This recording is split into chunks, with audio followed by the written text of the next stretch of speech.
தனுசு. தனுசு ராசிக்கு இந்த மாதத்துல மிக மிக சிறப்பு. இருந்தாலுமே சின்ன சின்ன சங்கடங்கள் இதெல்லாமே இருக்கு.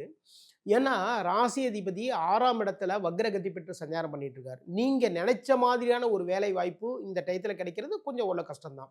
இருந்தாலுமே வேலை வாய்ப்பு உங்களை தேடிக்கொண்டு வருங்க. அந்த வேலையில தாராளமா இந்த டயத்துல இறங்கி வேலைகள பாருங்க. அப்படி பார்த்தீங்கன்னு வச்சுக்கோங்களேன், அதன் மூலமாக அடுத்த கட்ட நகர்வுக்கு உங்களுடைய வாழ்க்கை வந்து அடுத்த கட்டத்துக்கு போகும் இல்லையா? அதற்கான ஒரு ஒரு பிகினிங்கா வந்து இந்த விஷயம் இருக்கும். ஓகேங்களா? நம்ம நெனைச்ச வேலை கிடைக்கல, அது என்ன வேணாலும் பண்ணட்டும்டா போடா! அப்படிங்கிற மாரி விட்டீங்கன்னு வச்சுக்கோங்களேன், இந்த வேலை வாய்ப்பு உங்களுக்கு கிடைக்காமலே கூட போகலாம். அதுக்கப்புறம் பார்த்தீங்கன்னா, கூட்டு தொழில் பண்றவங்க, அவங்கலாம் பார்த்தீங்கன்னா, இந்த டயத்துல தொழில்ல வந்து முதலீடுகள் ரொம்ப போடலாம். அப்படி பண்ணலாம், இப்படி பண்ணலாங்கிற ஒரு ஐடியாலாம் வச்சிருப்பீங்க இல்லையா? இந்த விஷயத்தலாம் கொஞ்ச நாட்களுக்கு ஒரு ஓரமா ஒதுக்கி வச்சுட்டு, அந்த தொழில்ல எந்த லெவல்ல போயிட்டுருக்கோ, அத மட்டுமே ரொம்ப அழகா பாருங்க. அப்படி பார்த்தீங்கன்னா, நீங்க எதிர்பார்த்ததை விட அதிகப்படியான லாபங்கள் உங்களுடைய கைகளுக்கு வந்து சேரும். இதில என்ன பெருசா லாபம் வந்துற போகுது அப்படின்னு நீங்க நினைப்பீங்க. ஓகேங்களா? ஆனா அந்த லாபங்கள் பெரிய லெவல்ல வந்து வரும். ஏன்னா ராசி அதிபதியா இருக்கக்கூடிய குரு பகவானுடைய 9ஆம் பார்வை ராசிக்கு 2ஆம் இடமான குடும்பம், வருமானம், வாக்குஸ்தானத்துல பதியுது. இது மிக மிக சிறப்பு. எதிர்பாராத வருமானங்கள் வரும். அதே டயத்துல பார்த்தீங்கன்னா, குடும்பத்துல எதிர்பாராத இடத்திலிருந்து பிரச்சனைகளும் வரும். அப்போ நம்ம என்ன பண்ணணும் அப்படின்னா, வாக்கு 2ஆம் இடத்துல பதியுது. அங்க வக்ரமா இருக்கு. அடுத்தவங்க பேசும்போது, அடுத்தவங்க சில விஷயங்கள் சொல்லும்போது, நம்ம என்ன பண்ணுவோம் அப்படின்னா, இந்த டயத்துல உங்களுடைய பேச்சு திறமை பேச்சுக்கள் எப்படி இருக்கும் அப்படின்னா, அவங்கள வந்து டென்ஷன் ஆக்கி பார்க்குற மாரியான உங்களுடைய பேச்சுக்கள் இருக்கும். இதுதான் வந்து வக்ரம்.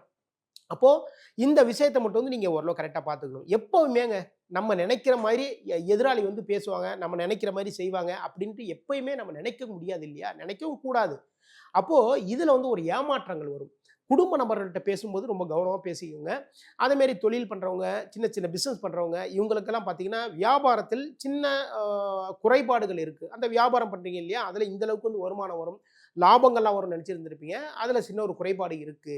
ராசி அதிபதியினுடைய 7ஆம் பார்வை ராசிக்கு விரயஸ்தானமான 12ஆம் இடத்துல பதியுதுங்க. அதான் சொன்னேன் ஆரம்பத்துல, தொழில்ல முதலீடுகள் இந்த டயத்துல தயவு செய்து செய்யாதீங்க. ஏன்னா ராசி அதிபதி வக்ரமா இருக்கிறதுனால, நீங்க என்ன பண்ணுவீங்கன்னா, தொழில்ல இந்த அளவு முதலீடு பண்ணலாம்னு சொல்லி தவறா செலக்ட் பண்ணுவீங்க. தப்பா முதலீடு பண்ணுவீங்க. அப்ப நீங்க முதலீடு பண்ணிட்டு, நம்ம எப்பயும் முதலீடு பண்றது எதுக்குங்க? ஒரு லாபம் வரதுக்கு தானே. அந்த லாபம் வந்து உங்களுடைய கைகளுக்கு வந்து சேராது. அதுல பெரிய அளவுல நஷ்டம் வந்துரும். என்னடா இந்த டயத்துல நம்ம பார்த்தோம், நம்ம ரெகுலரா பார்த்துட்டு இருக்க பிசினஸ் தானே. இதுல இந்த அளவுக்கு வந்து முதலீடு பண்ணோம், லாபம் வரும் பார்த்தோம். அது இது மாரி போயிட்டு. எதனால அப்படின்னா, ராசி அதிபதியுடைய வக்ர பார்வை விரயஸ்தானமான 12ஆம் இடத்துல பதியுது. அப்போ பயணங்கள் போகும்போது ரொம்ப கவனமா இருந்துக்கோங்க. பயணங்களின் மூலமாக சின்ன சின்ன இடர்பாடுகள், சின்ன சின்ன தொந்தரவுகள் இதெல்லாமே இருக்கிறதுக்கான வாய்ப்புகள் இருக்கு. உங்களுடைய ராசிக்கு பாக்யாதிபதி என்று சொல்லக்கூடிய சூரிய பகவான் ராசிக்கு விரயஸ்தானமான 12ஆம் இடத்துல சஞ்சாரம் பண்ணிட்டு இருக்கார். அது மட்டும் இல்லங்க, உங்களுடைய ராசிக்கு 7ஆம் அதிபதி என்று சொல்லக்கூடிய புதன் பகவான் அவரே தான் பார்த்தீங்கன்னா தொழில் ஸ்தானாதிபதி. அந்த தொழில் ஸ்தானாதிபதியும் பார்த்தீங்கன்னா விரயஸ்தானமான 12ஆம் இடத்துல சஞ்சாரம் பண்ணிட்டு இருக்கார். இந்த டயத்துல புதுசா ஒரு தொழில் தொடங்குறது, அதான் சொன்ன ஆரம்பத்துல தொழில்ல வந்து பெரிய அளவுல முதலீடுகள் பண்றது, இதுல எல்லாத்துலயுமே கொஞ்சம் ரொம்ப கவனமா இருந்துக்கோங்க. இதை விட முக்கியமான விஷயம் என்னன்னா, தந்தையினுடைய உடல் நலனில் ஏதாவது பிரச்சனைகள் வந்தால் உடனுக்குடனே சரி பண்ணி பார்த்துக்கோங்க. அலட்சியம் வேண்டாம். அது எந்த டைமா இருந்தாலும் சரிதாங்க. ராத்திரியோ, பகலோ எந்த டைமா இருந்தாலும் சரிதான். ஏதாவது ஒரு சின்னதா ஒரு கோளாறு இருந்ததுன்னா, உடனே டாக்டர்ட்ட கூட்டிட்டு போய் காட்டிடுங்க. சரி பண்ணிடுங்க.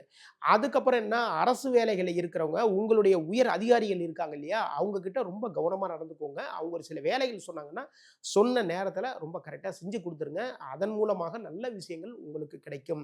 பாக்கியங்கள், நல்ல விஷயங்கள் எல்லாமே கிடைக்கும். அரசாங்கத்தின் மூலமாக சின்ன சின்ன விரயங்கள் இருக்கிறதுக்கான வாய்ப்புகள் இருக்கு. அந்த விரயங்கள் எப்படிங்க வரும்? அப்படின்னா, ஒரு கார்லயோ இல்ல பைக்லயோ போயிட்டு இருக்கோம். நம்ம அதுக்கான இன்சூரன்ஸோ, அதுக்கான சில பேப்பர்ஸோ இல்லாம இருக்கும். அப்போ அரசாங்கத்துக்கு வந்து ஃபைன் கட்டுற மாதிரியான வாய்ப்புகள் வரும்.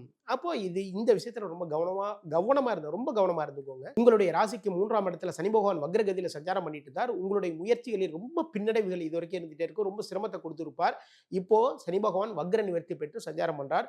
உங்களுடைய தொடர் முயற்சிகளில் வெற்றி மேல் வெற்றி இனிமேல கிடைக்க போகுது. அப்ப தனுசு ராசிக்காரங்க முயற்சிகளை மட்டும் கைவிட்டுறாதீங்க. முயற்சிகள் பண்ணிட்டே இருந்தீங்கன்னா, உங்களுடைய அனைத்து வேலைகளுமே சக்சஸ மட்டுமே பார்க்கலாங்க.